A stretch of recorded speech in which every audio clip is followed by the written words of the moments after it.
الحمدللہ رب العالمین والصلاۃ والسلام علی رسول اللہ۔ دیکھیں، حدیث کے ہم اقوال پیش کر رہے ہیں امام ابن تیمیہ کے تقلید کے بارے میں۔ دیکھیں، حدیث کے وہ فرماتے ہیں کہ امام ابن تیمیہ کہ حدیث کے خلاف فتویٰ ہونے کے اگر کسی امام کے 10 اسباب ہو سکتے ہیں۔ شاید کسی امام کو حدیث نہ ملی ہو، انہوں نے فتویٰ دے دیا۔ حدیث ملی ہو انہوں نے اور سند صحیح نہ ہو۔ حدیث ہے لیکن وہ بھول گئے ہوں، یہ بھی ممکن ہے۔ اور جیسے ہم نے مثال دی حضرت عمر، وہ جنابت کے غسل کے پر تیمم کے قائل نہیں تھے، ٹھیک ہے نا، تو لیکن نبی علیہ السلام کی حدیث موجود ہے، ٹھیک ہے نا۔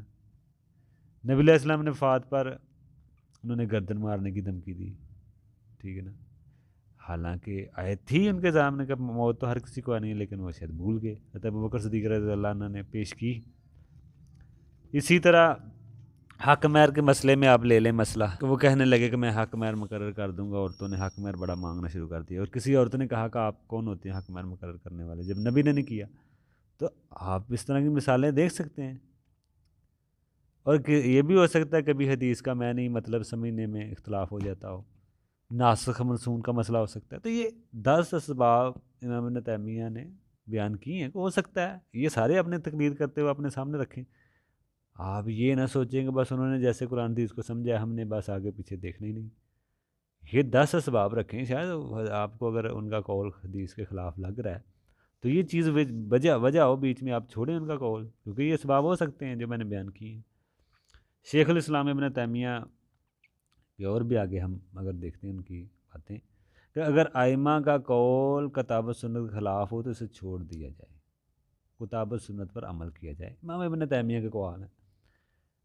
اور جو نہیں کرتا ائمہ کا، اسے گستاخ نہ سمجھا جائے، ٹھیک ہے نا۔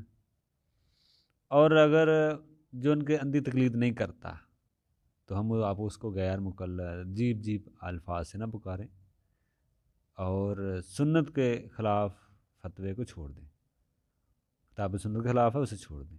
اور جو لوگ چھوڑ رہے ہوتے ہیں کتاب سنت کے مطابق مطلب فتوے کو، اس کو برا بلا نہ کہیں کہ آپ اماموں کو نہیں مانتے۔ دوسرا، اگر کہیں کسی امام کا قول حدیث سے ٹکرا رہا ہو تو اس موقع پر حدیث کو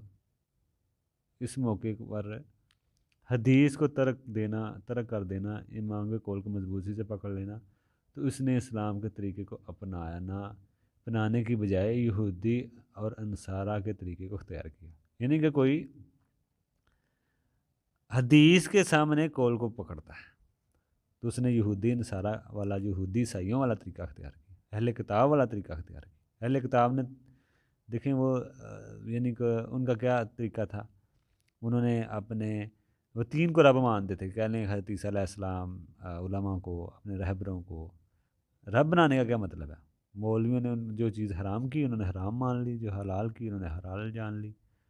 حلال حرام تو اللہ کا حق ہے نا، لیکن ان کے رہبروں نے، علماء نے جو حلال کہا، حرام کو تو انہوں نے مان لیا، حرام کو حلال کہہ دیا انہوں نے مان لیا، تو رہبروں کو دے دیا انہوں نے، مطلب کہ انہوں نے رب کا حق اپنے رہبروں کو دے دیا۔ حلال حرام کرنے کا حق تو اللہ تعالیٰ کو ہے، کوئی دوسرا کیسے کر سکتا ہے؟ افسوس آج لوگ آنکھیں بند کر کے اپنے ائمہ کی بات مان رہے ہوتے ہیں، ٹھیک ہے نا۔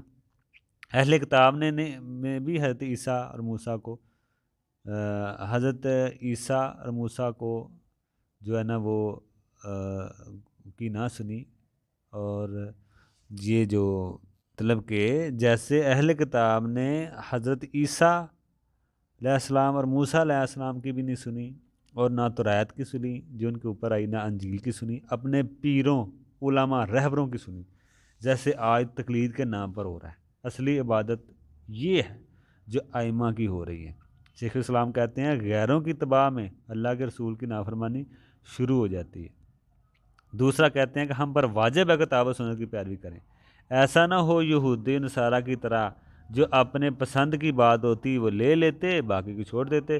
قرآن حدیث کی بات کو جو ہے نا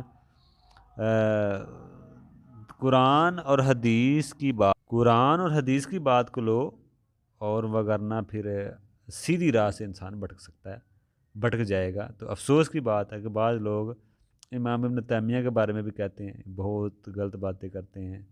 سوچیں یہ سب باتیں کیا ٹھیک نہیں ہیں جو انہوں نے اوپر میں نے اقوال ان کے بیان کیے ہیں؟ کیا اس میں کوئی غلط بات ہے؟ کیا انہوں نے اس میں غلط بیان کیا ہے؟ بلکہ صحیح منہج سلف بیان کیا انہوں نے۔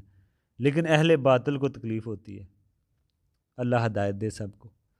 جو اہل بدعت ہوتے ہیں، اہل جو شرک کے لوگ ہیں، جو شرک میں ملوث ہیں، جو بدعات میں ہیں، جو اہل بدع ہیں، ان کو تکلیف ہوتی ہے جب حق کی بات آتی ہے، اور اندھی تقلید کرنے والوں کو بھی تکلیف ہوتی ہے جب حق کی بات آتی ہے۔ اللہ تعالی ہمیں قرآن و حدیث کی پیروی کرنے کی توفیق دے اور اندھی تقلید سے ہمیں بچائے۔